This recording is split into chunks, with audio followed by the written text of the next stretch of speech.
Warm welcome to all of you to today's Sustainability Management Talking with Deans webinar, hosted by Prime and organized by Anna Malou van den Broek from Exeter. And we're very happy to have so many participants interested in the conversation here today with some of our deans who have taken different kinds of actions and to support the agenda of sustainability, but also with a particular take on how do we listen to, how do we mobilize, and how do we engage with our early career scholars. So a warm welcome here to all of you, and I will give over to you now, Anna, please. Great, thank you so much, Mette, and thank you everyone for joining us today. So I think this is quite a special event for me, as it is based on, as you might all know, on an essay that me and a few co-authors, colleagues wrote last year in the Journal of Management Studies about making sustainability management a separate field within management studies. So this article, just to give you a bit of background, it started with us being very frustrated during conferences with getting feedback from senior academics about our identity as scholars. And we were often advised not to position ourselves as sustainability management scholars, but attach ourselves to another discipline and say that within that particular discipline, we were studying the context of sustainability management.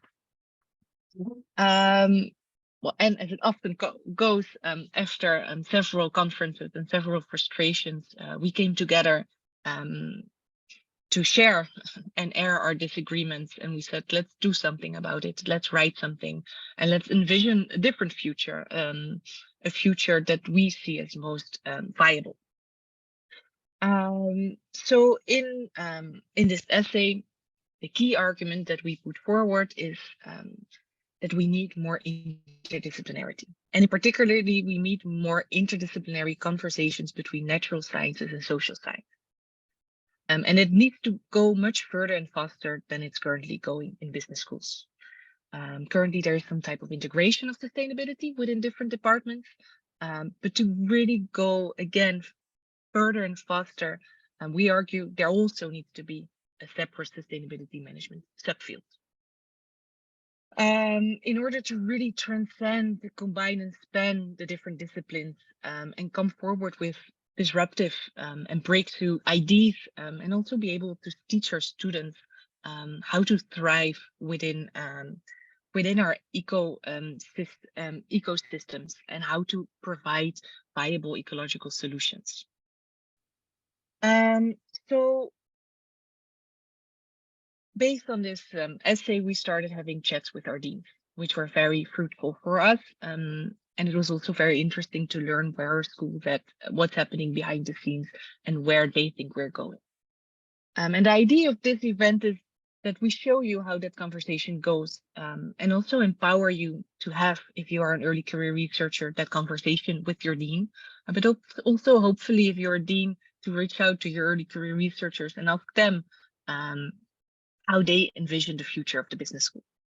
So I'm really glad that we have today 3 deans joining us. We have my own dean from the University of Exeter Business School, Alexandra Kerbrasi. We have my co-author Lucretia Nava with her dean André Spicer from Base Business School. And we have another one of my co-authors, Lucie Baudouin, with her dean Valerie Fernandez from Excedia Group. And I'm honored to have Mette Morsing from Prime moderating this conversation. And I hope you enjoy it. And I hope that this will also be a call for action that lead to further change within our business schools. Back to you again, Mette. Well, thank you very much, Anna, and thank you so much. So let me just start by again congratulating you for this terrific piece that you got out in Journal of Management Studies very few months ago, actually. And from my side, we started again, you know, Anna, we've been in conversation for many years, but we started our conversation again in December, because in my WhatsApp, I got an email from my boss, who is the CEO and assistant Secretary General for the United Nations Global Compact, Sandra Ojiambo, here in New York. And she texted me and said, hey, have you seen this really interesting article that was just published recently? And seldom does she write to me to talk to me about articles. So I was intrigued that she actually, out of the UNGC office was interested and was putting my attention to this article. So I think already that attention is some impact from you, early career scholars, and I just wanted to congratulate you on that as well. So you start this article with "To let us imagine." And just for those of you who are still catching up with the article, let me just read aloud one of the imagines here that I really like. So the article starts with, let us imagine for a moment. Imagine business graduates who can lead organizations towards carbon neutrality, understand and address complex systemic ecological risks, and create new business plans with co-opetitors and other stakeholders to respect human rights and planetary boundaries. So I would like to start here with our deans in the room, and just to start with asking you, Valerie, let me start with you and ask you, what was your first reaction when you read this essay? And do you agree with the ideas and the concerns that are put forward by the early career scholars here? Please. I think Valerie is still running late. I don't know what happens, but let's start with the other deans then, and I will try. Absolutely. Yes, thank you, Lucy. Andrew, please. Yeah, so welcome everyone. It's lovely to see so many friendly faces and also people I don't know. So when I was thinking about this question and Anna's lovely introduction, and she was talking about frustration, I thought that the young are always frustrated with their elders, and if they weren't, something would be deeply wrong. So I think that's a sort of starting point to recognize the frustration which is embodied in this article isn't particularly unique, particularly this call for interdisciplinarity. It sort of happens at least every generation, perhaps. So if we go back and say, what can we learn from history of this frustration? I think point one, and this is the bad news, generally speaking, these calls for interdisciplinarity aren't that successful. So if you distribute them across, from success to non-success, what you'll find is that it tends to be a lot less success for interdisciplinary collaborations as possible. But the payoffs tend to be slightly higher for interdisciplinary collaboration. So I see Hugh Wilmot sitting in the room, and I think about probably 20 years ago or so, he was involved in a series of debates about interdisciplinarity, and the basic point is that it's often very difficult to do. So that's the first point. The second point I thought was one of the questions we were asked is, what are the levers to look for actual change in the structure? And I started, and that was mentioned in the article, and there was a bunch of them. And I started to think, okay, what levers do we have? One is skill acquisition. So what do we train PhD students and master students? The second lever we potentially have is hiring policy. So that would mean hiring people more from outside of business schools. The third one would be promotions policy. So a very simple thing would be adding more of these interdisciplinary journals like Nature, Science, PNAS into the journal list, and the more radical solution would be dropping the journal fetishism list altogether and moving to sort of a package. The fourth lever we have is around structure. So that could be either adding new departments to business schools around sustainability, which I think is already happening in many places. Or it could be thinking about interdisciplinary departments, which I think, say, Exeter has done. The fifth thing, which is more difficult, is what's the business model underlying this, right? So what's the business model underlying all of this activities? And there's basically three ways universities can get money. One is grants, the second one is education, and the third one is philanthropy. And philanthropy, yes, there's more money flowing into this. It's like one of the areas where people who will give money would be interested in. Grants, yes, they're easier to get. Education, there's some demand, but probably not as much demand as we think there is in this space. I think it's fair to say. So there's questions around the business model there.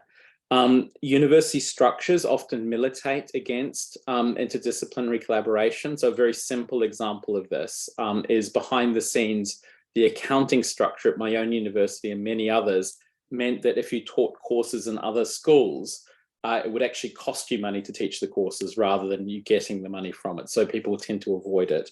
And the final point is facilities. So if we were really interested in developing interdisciplinary schools with natural scientists, does that mean you have to build labs? And building labs is an incredibly expensive thing to do.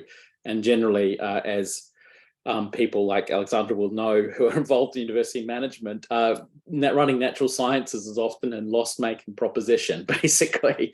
So yeah, there's difficulties around. I'll leave Alexandra to comment on that if she wants to.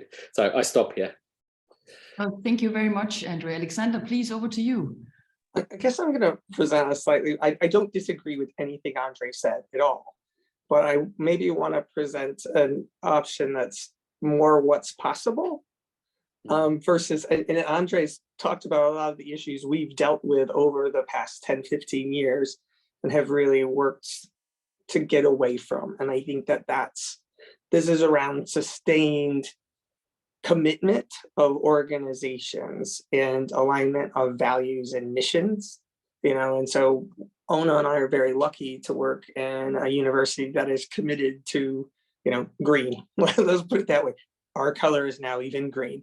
But so, sustainability and environment are two of, our sort of core values, so that we've moved towards that mantra, and it's embedded certainly in our school around everything we do in terms of research, education, impact.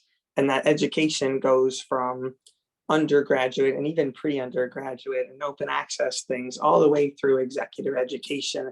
And it's actually the topic that almost all of our executive education is embedded in.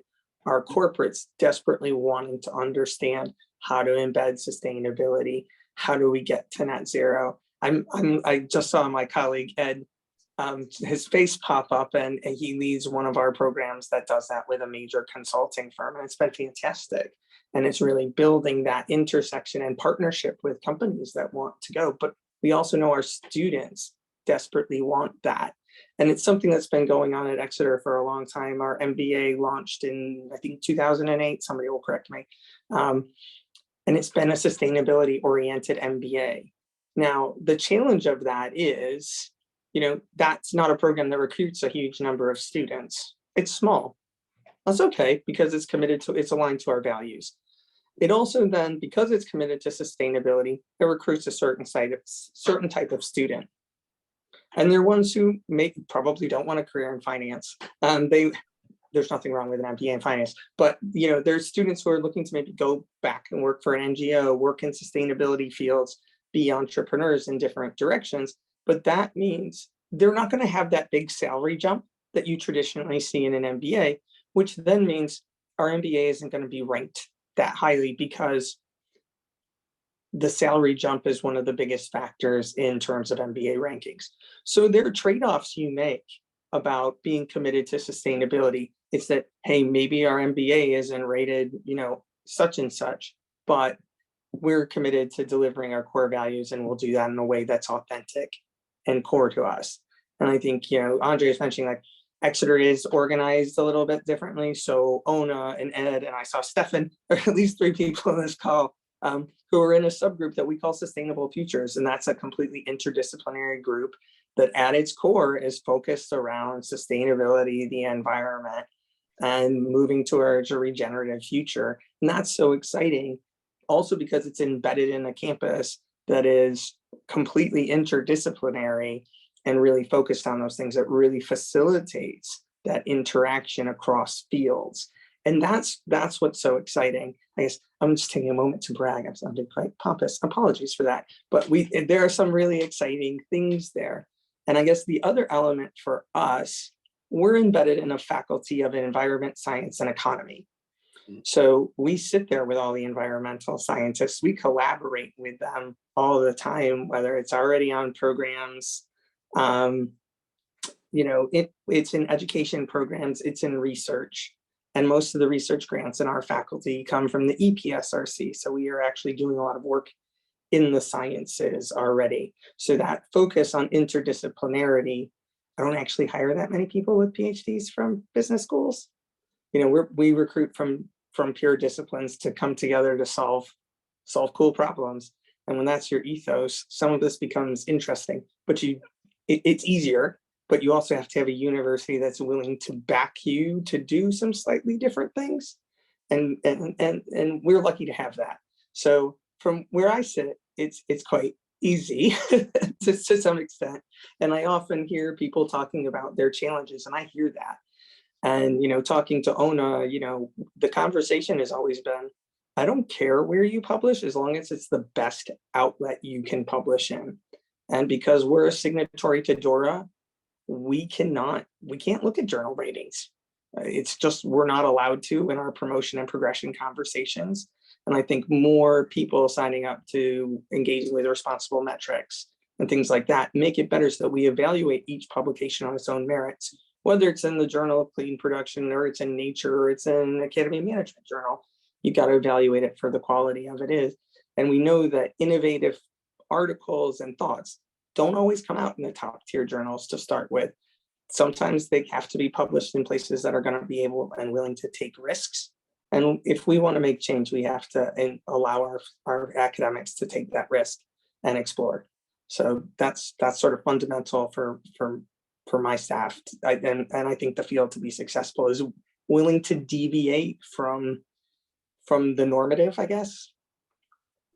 Yeah, no, thank you very much. No, thank you so much, Alex, for these reflections, and also bringing to our attention sort of the what it means to be a school that is embedded in a larger university system, where you also have the natural scientists just next door, and how you leverage on that. Thank you so much. I'll turn over to Valerie to ask you for some reflections on the essay that in Journal of Management Studies and your reflections on that call for action. Yeah, many thanks, and good evening or good afternoon, wherever you are, all of you. I'm sorry for being late. I had problem to connect myself with my computer. Yeah, just to be very brief. The aim of this essay is a call, in fact, a call for a global recognition of the need of maybe a specific field on sustainability that could, in fact, recognize this interdisciplinarity. When I read it, as it has been written also by a lot of colleagues, and also one of mine, who is Lucy, I was very happy about that, not only because of sustainability, but globally, because we know that the major innovations, the major findings have always been on crossing disciplines. And I think that facing the major issues for the planet, for the living people, I think that we've got to take that into account in our global academic world. And the second thing that to me was very important when I read this essay was, well, how can I, as a dean of faculty, how can I help these researchers, young or less young researchers, whatever, how could I help them? I think that this is also a major responsibility for leaders and managers in business schools also, to enable this future to be a reality. That is to say, how major journals could publish such scientific works, even if it is not completely in the field of management, even if there are other theoretical backgrounds that are embedded in these articles. That was my second thought about that. Yeah, thank you so very much for these inputs. So we hear that it's the structure of the journals, it's the structure of our schools, of our universities, which is very disciplinary oriented in one sense of disciplinarity. It's the funding, it's the rankings that are setting a kind of a structure for the kind of, you could say, in some of the impediments for the early career scholars to move on and for the interdisciplinarity to happen. When I was reading the article, I was sort of thinking, whoa, have we really not gotten any further? Time is an issue here, because it seems like it's almost the same kind of conversation when I'm thinking 25 years back, and I was myself starting up the Corporate Social Responsibility Center at Copenhagen Business School at the time. We had some of the same call to actions. We were not, you know, as vocal about it as these young scholars here have been, and very efficiently writing this article. But it's the same kind of concern that we had at the time. So have we really not moved forward? Have we really not moved the agenda further? And I was also reading about what you wrote in the article, reading that you as early career scholars are specifically discouraged to achieve or go for interdisciplinarity in your publication strategy.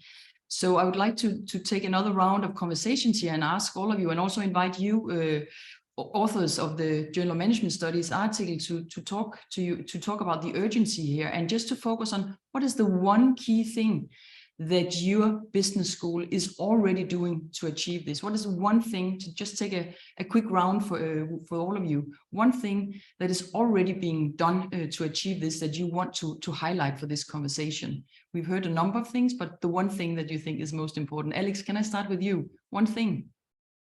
That's hard. I guess I'm going to say this because it's so core to what we do.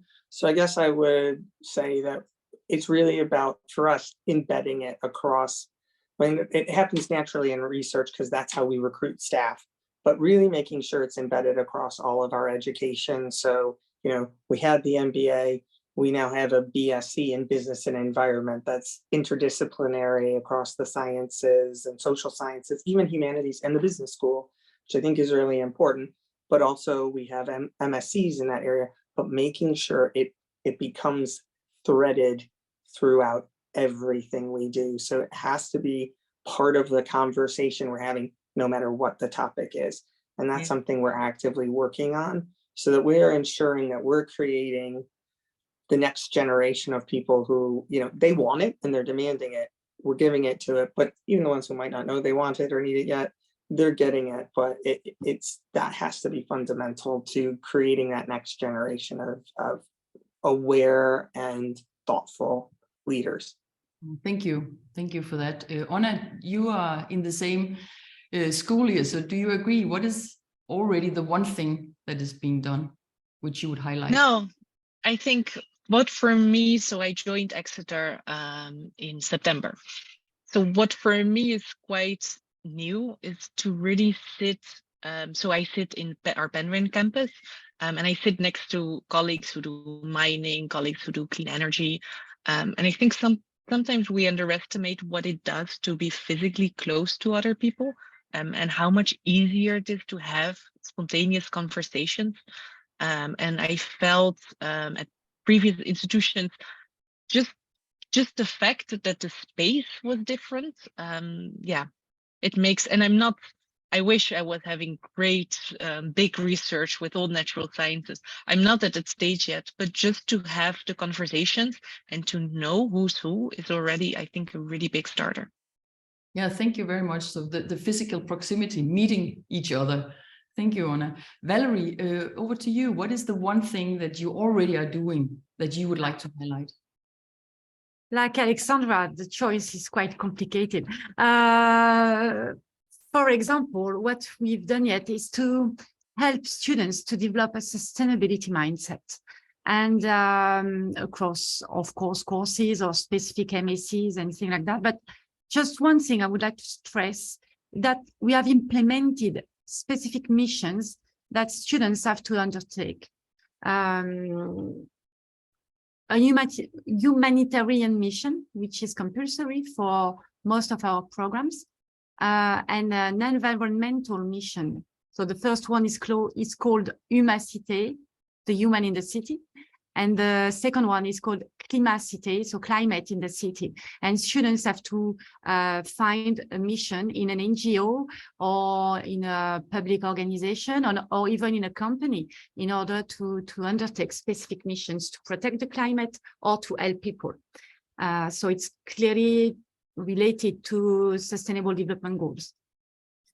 Thank you very much. And over to you, Andre. So I think it's fair to say in Mays, our activities are sort of fragmented, but we have a few centres of excellence around this. So the Ethos Group, a number of people here as a sort of a centre for people doing research on sustainability. I'd say it's more people focused with kind of social sciences skills, fewer people with the kind of natural sciences skills, which are focused here. We're trying to build out some educational offerings, specialist ones like an MSc and ESG, which links finance and sustainability. But then there's a question of sort of how that's then threaded through all of our other offerings and to what extent you can do that. There's always a debate about what gets us displaced, I think. So we can come on to that debate later. Yes, thank you very much, Andre. Yes. And Lucrezia? Yeah, so as Andre said, like there are some group of people that are working on environmental sustainability at Bayes, and I think, well, for instance, I implement that already in my teaching, which covers most of the undergrads in our like mandatory course, business and society, all the undergrads in management plus as an elective for the finance undergrad, so that covers more than 750 students. So we sort of make sure that most of our, at least in the undergrad, our students, undergrads have access to this type of information.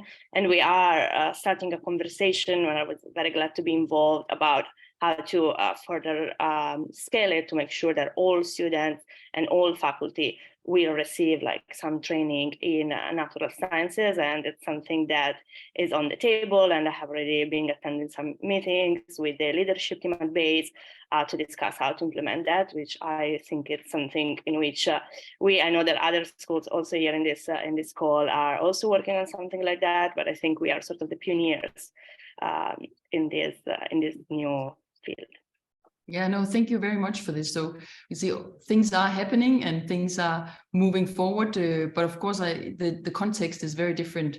As if you are, as you say, Andre, you're a school and you're not embedded in the larger sort of university sphere, not the direct physical access that Anna is talking about to the natural sciences, but yet you have the finance, for example, as a good example of how you have integrated that discipline and engage with that discipline in the sustainability field as well. So I would like to move on to what are we looking a little bit about, towards the future. So what do we need to do better? And the article also has a number of suggestions. How do we move forward? And you have sort of in the article named that differentiation, mobilization, and legitimization. So I'd like to start with you, Andre. What do you think we need to do better in the future? So one reflection over the last year or so, we've been looking at our strategy and redesigning it. And one part of that was to sort of look at what are the strategies of other business schools. And there's, about 10 themes that come up again and again. And I think the top theme now is we're going to change the world, or we're going to be very sustainable and so on. So having a sustainability strategy will not differentiate you, is the basic conclusion from that. So I think it's fair to say then, it becomes, or at least our approach to it is, it's something you need to have, but it's not something which you're only in a few cases, if it's really built into what you do, it will differentiate you as a school.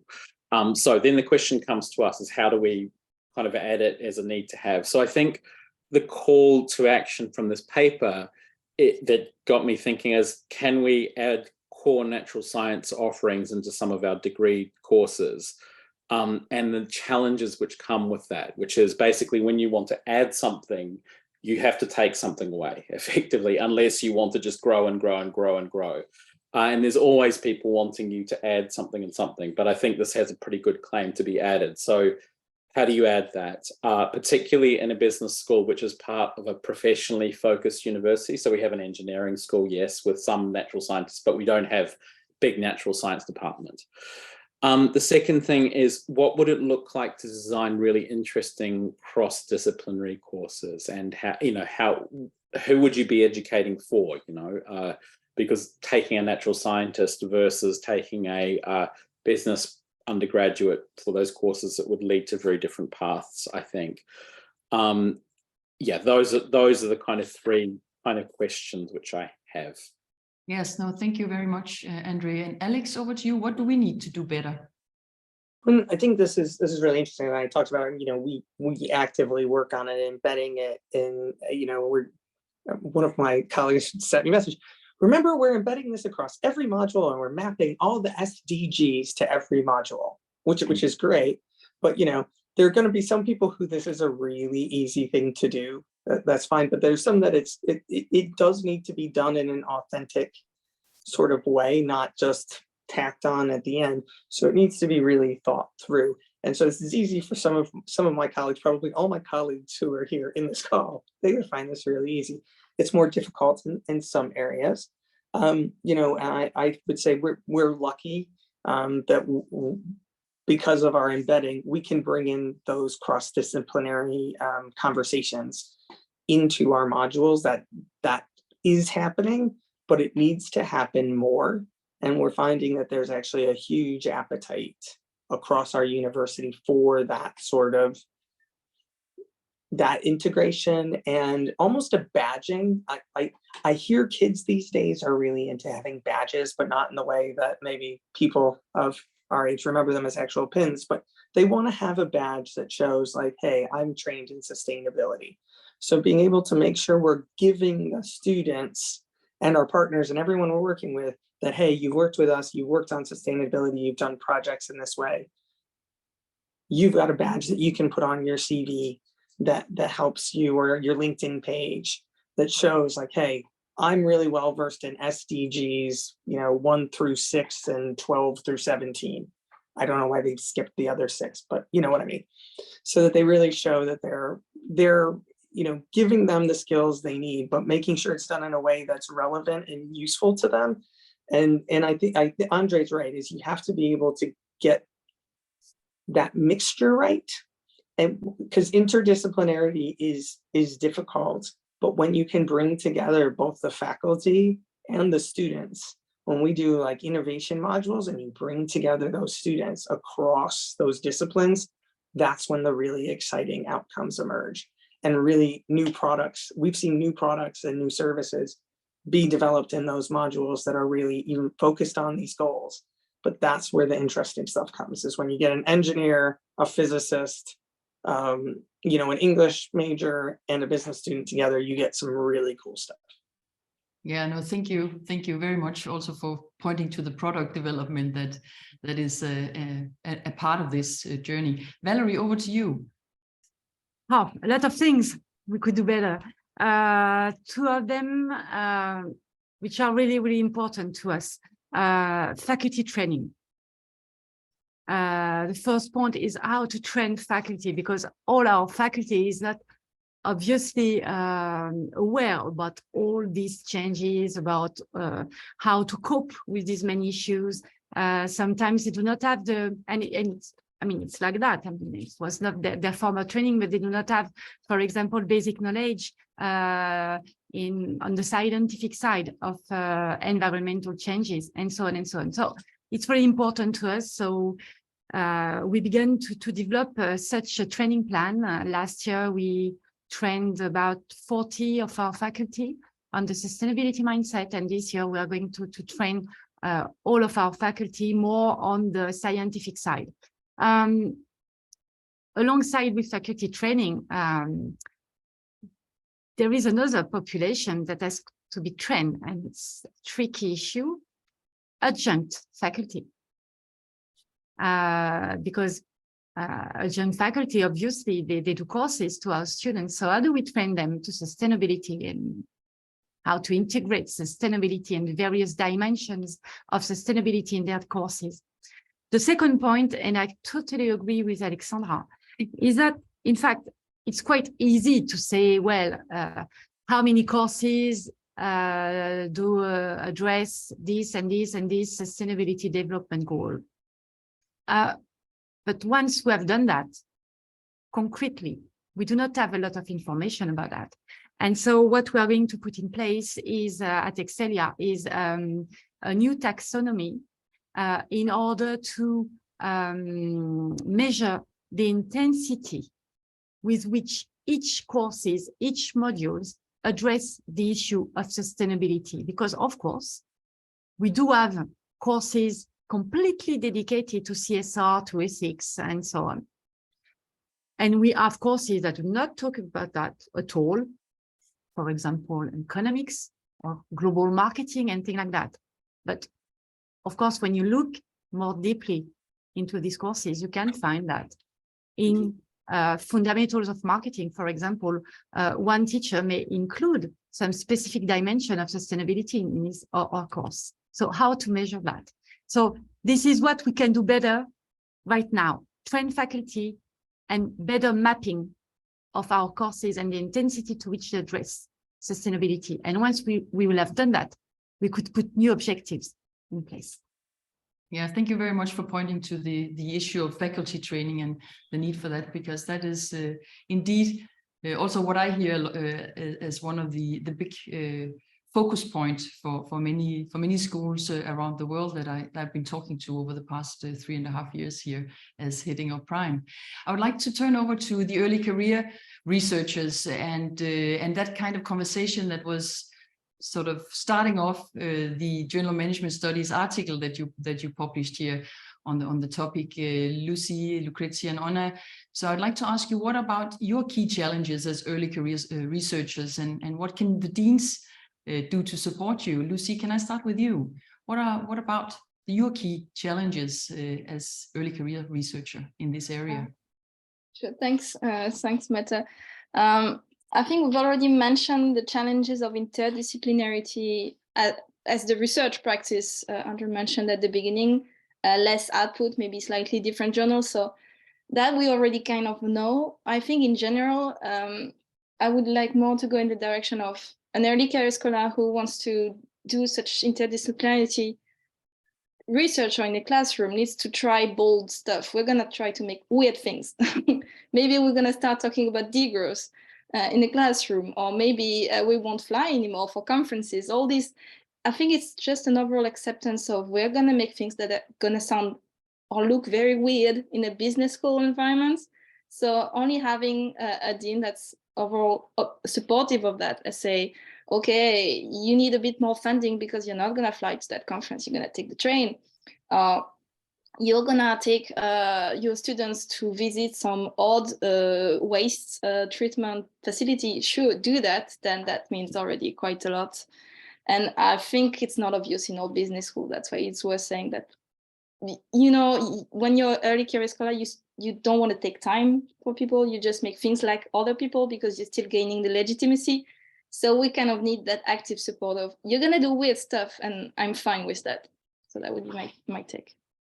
Okay, thank you, Lucy, for pointing at you know, the need to accept weird stuff. Thank you so much, Lucrezia. What is your take on key challenges as early career researcher? Yes, so I'm glad that Valerie already mentioned the training, because I have been realizing more and more that despite, for instance, I tend to be on the high end in terms of understanding of sustainability, my research, my teaching, compared to most people in the business school. For instance, yesterday I was having a conversation with some of my peers, and we realized that even the concept of biophysical and natural sciences, the definition of that is even like a bit fuzzy, or we're probably misusing some of the terms from the field. So I also feel that despite I work with natural scientists and trying to work interdisciplinary, I myself missing like some basic knowledge on that, which I'm trying to catch up, but obviously with the time constraints that we all have, it is more difficult. So I cannot imagine like my colleagues in other fields. So I think this is like a very crucial point. But as I said, I want to a bit challenge Andre on the saying that interdisciplinary work is so difficult and interdisciplinarity tends to fail, because in my experience, at least, I have been working on interdisciplinary grants. I have been working with natural scientists in the field of carbon dioxide removal. And I think working with them is quite easy. They're very open. They're very interested in what social sciences have to say. I think the only challenge for me in this project is simply that obviously they don't want to publish in AMJ, they want to publish in Nature. And to me, it's not that difficult to literally like add some journals on the list. I don't find it so. The challenges is not really not speaking the same languages or them, the natural scientists not willing to listen to us. They're very open, and they are very open also to teach us things and to listen what we have to say. So I think the challenges are very structural and, to my perception, like very easy to fix. And well, these other challenges, as Lucy I think was sort of pointing to, is like this flexibility to be open and invite us at the table. And I'm very glad that BASE is doing that by inviting me to really discuss with leadership and being open to our ideas, despite they might sound a bit bold. And then I have one last point, which is actually not for deans, because I'm not sure what deans can do individually. It's probably more for Mette and the Prime per se, because again, yesterday in that conversation, we realized that I was trying to design a potential suggestion for a course that gives some basic training in natural sciences, and Lucy was doing the same, and she was in the same call.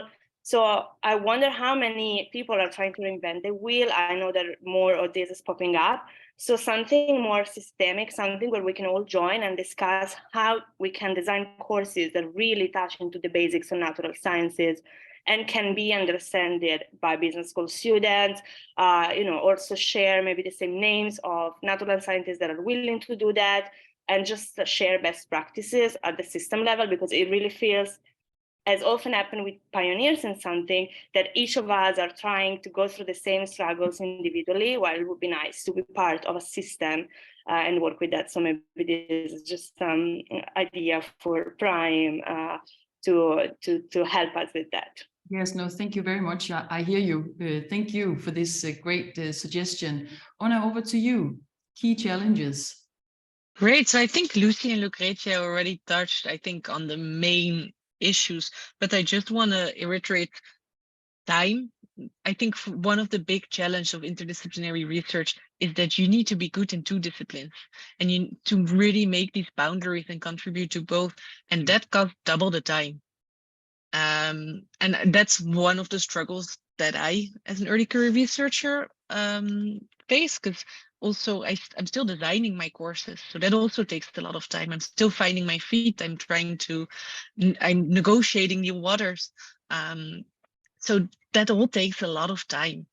And I think it's also about incentive structures. I think that's what Lucretia also alluded to. We have different incentive structures than a natural scientist. So we need to be aware what the incentive structures are, and make sure that we both benefit. It's not us benefiting from them. It should be a situation where we push both us both forwards. And I think if we talk about what can deans do, is to have our back and to listen, to have conversation and listen. And we don't always have to agree. That's really not the point here, but it's about creating an environment where people feel comfortable to share things and to, as Lucy said, to say, so I don't like to fly anymore for conferences in Europe because I feel very uncomfortable doing that.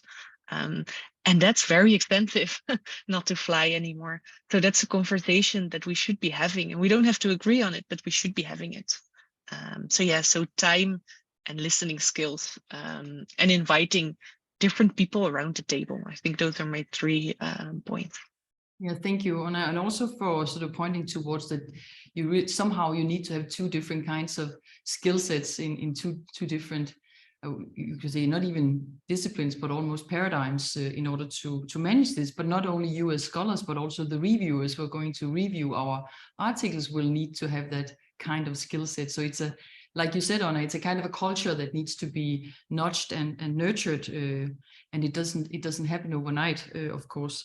So I'd like to turn over to you deans again here to sort of, we've heard that there's a strong call from early career scholars to interdisciplinarity and to you deans to support in many ways. But I would also like, to ask you, what do you think, looking back upon the early career scholars, what do you think that they could do to support this agenda? How could the early career researchers, with their energy, their passion, and their call for this kind of action, how could they support you in your journeys? And can I start with you, Andrew?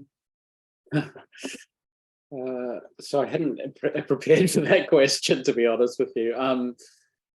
So what can they do? So how do scientific fields change? They change through kind of scientific movements. Well, they change through two things: scientific movements and death, basically. So, but old scholars die, and then that creates opportunity for new ideas to come up. That's basically what a lot of the sociology of science shows us. So you can't go around killing people off, but you can create social movements. So I would encourage, first of all, this kind of creation of movement, which I think this paper is a start of. So it's like saying we need to do something. Then the next thing is enrolling. So how do social movements work? You need to enroll elite members of elites in it, which is, I guess, this is part of that move. You need to share resources across disciplines, which is, for instance, Lucrezia's great idea of maybe sharing educational resource instead of reproducing this model. Maybe there could be a kind of, you could get together a bit of resource from across institutions to develop a shared course that could be repeated. And I think developing kind of beyond that, it's about sort of then developing sort of structures around that as well. So what does this look like in structures of best practice? So yeah, I think you're kind of on the way to do it. A very initial practical step, I think. Actually, two very initial practical steps. Actually, three, sorry. Number one is that cross-disciplinary courses, and I think Prime could potentially support that, and other institutions or other funders. Number two, I think lobbying the CABS to include natural science journals onto their list at the top of the publication list would make a big difference. So at a minimum, PNAS, Nature Science, I think. Third point, I've been thinking about this for a while after I met someone who was the head of GCHQ for many years, which is the intelligence agency in the UK. He said when he wanted to change the institution, he brought together many of the young people and said, what does a spy in 20 years' time look like? So one could imagine a kind of forum where you bring together people who've just become business professors, not just in sustainability, but in a range of other areas, and say, what does a management professor in 20 or 30 years' time look like, right? What are they doing? And developing a vision around that for 20 years' time or 30 years' time, and then kind of working backwards and saying, how should a business school then be designed in order for that to happen? So those are the three things, I think. Yeah, thank you, Andrew. Thank you for these suggestions. And Alex, before I turn over to you, Valerie, Alex, how do you see that the early career research can support the journey?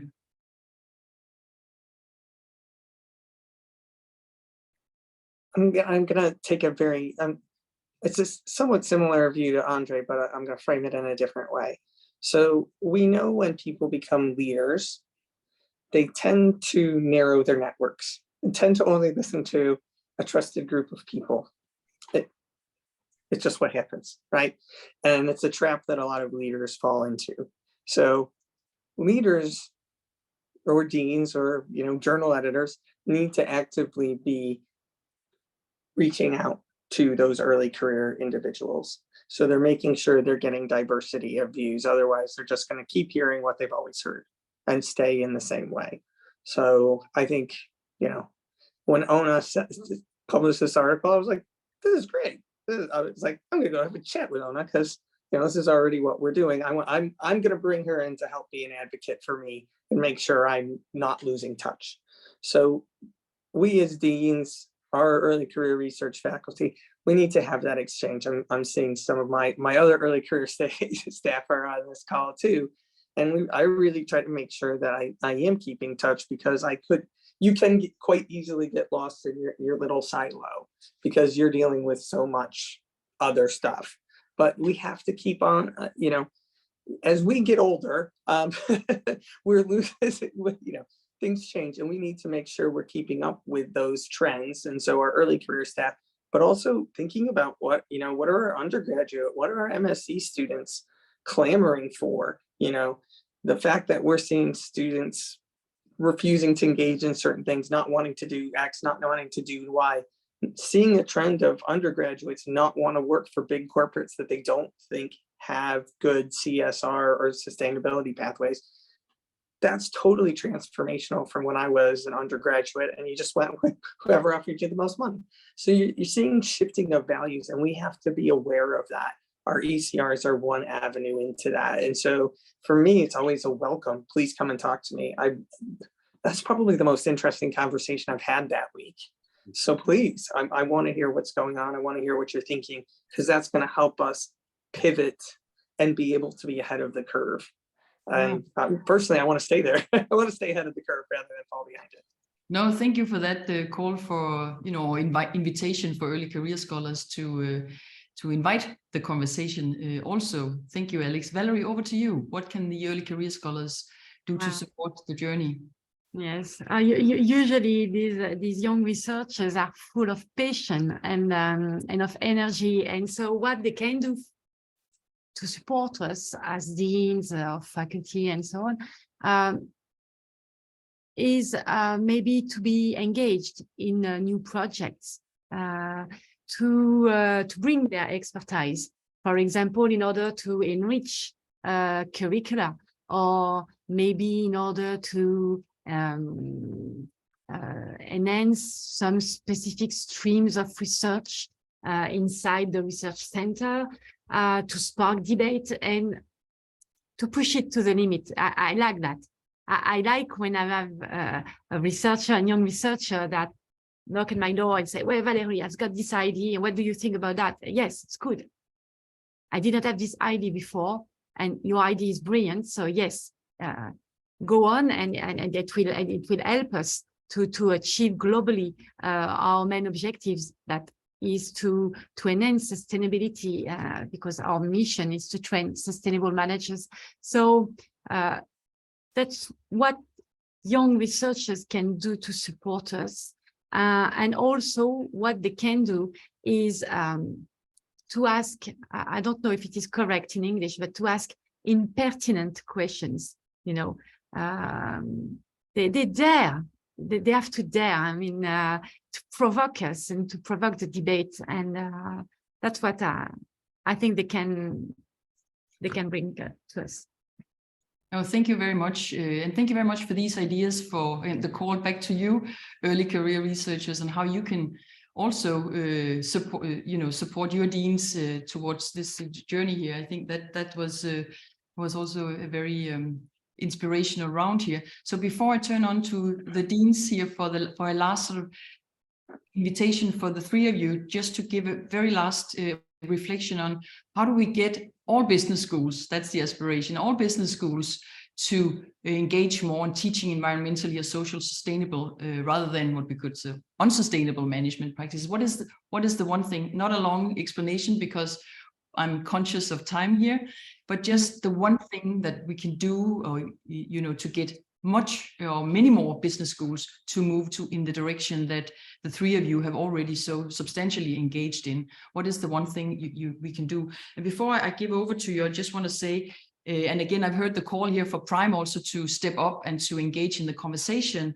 And of course, what we are doing on the 4 pillars in Prime we're standing on is the sort of the review of the curriculum, the call for all schools to review the curriculum. And maybe we could be even stronger in calling that review, not just to look upon the success, what we mean by a successful business today, as opposed to maybe 20 years ago, but also to give a nudge to the natural science in our review of curriculum.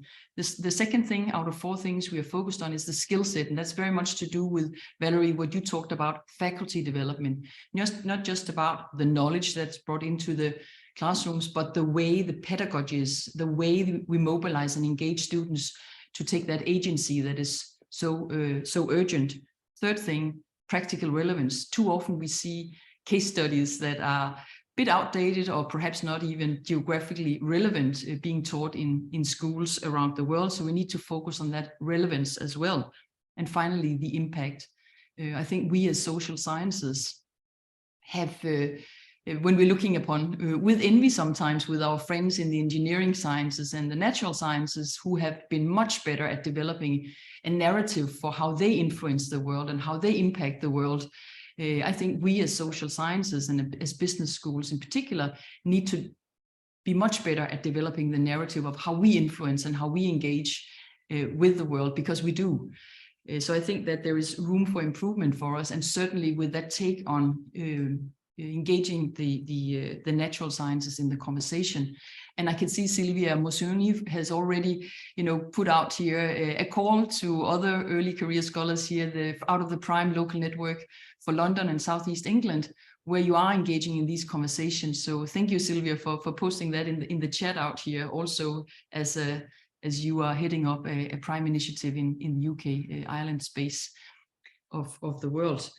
So let me just give, last round for our deans here today, Valerie, Andre, Alex, the one thing that you would recommend so we can, for us to move more business schools around the world in the direction of teaching environmentally and social sustainable practices. Valerie, let me start with you. Just very briefly, what is the one thing you think we very should... briefly, to exchange practices and best practices across business schools all around the world, but to have this kind of I don't know exactly, it can be an association, it can be a global movement, and can be hearing me, I don't know, but really a space where we can share really our best practices. And just a second thing is that we've got also to make evolve our theoretical backgrounds. Thank you for that. Yeah. We are teaching. Yes, thank you very much. So the knowledge exchange as a focal point. Thank you, Valerie. Andre, over to you. What is the one thing?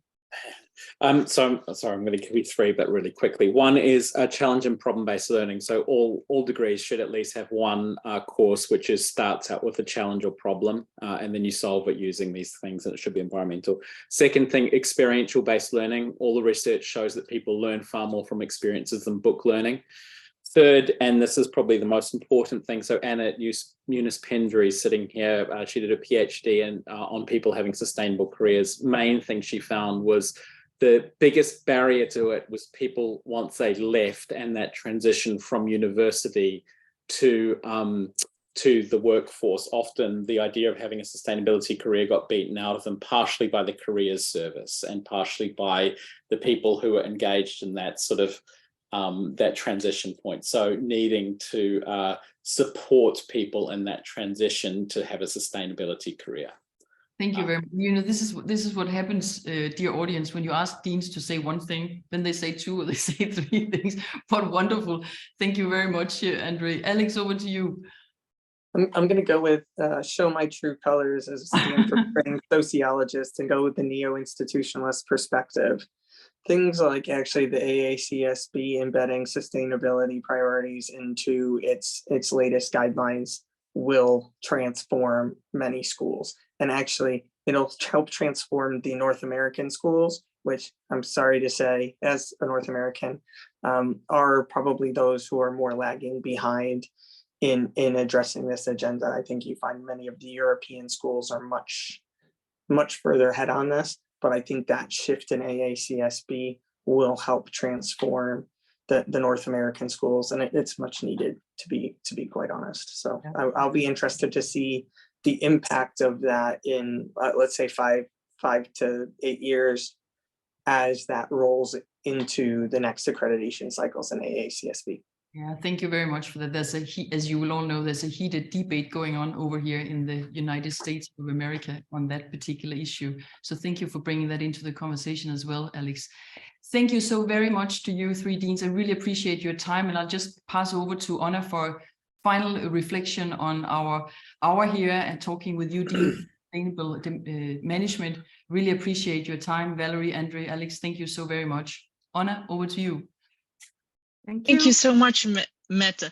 Just maybe to round it up. So I think we heard really interesting examples of the schools of what is happening already. So we talked about the environmental and sustainability institute at the University of Exeter, which really shows structure. We talked about training faculties in La Rochelle, which also shows the need to train our staff. Andre from BASE talked about, with Lucretia as well, about training students in natural sciences and how we can do that. And I think what we see across all these conversations is that it is a multi-level conversation or collaboration between disciplines, between people from different career levels, from different fields, and also with students. And administration and our other colleagues also play a key role here. Yeah, and I'm happy to hear that early career researchers like me, Lucy and Lucrezia, are getting the space and time to experiment, to push, to share, and are getting embedded in the networks and are being taken serious in our concerns. And I hope that in 25 years, Mette, things will have changed, and at least we're pushing even further than we are pushing now. Thank you so very much, Anna. Thank you very much. Thank you, everyone. Thank you. Bye.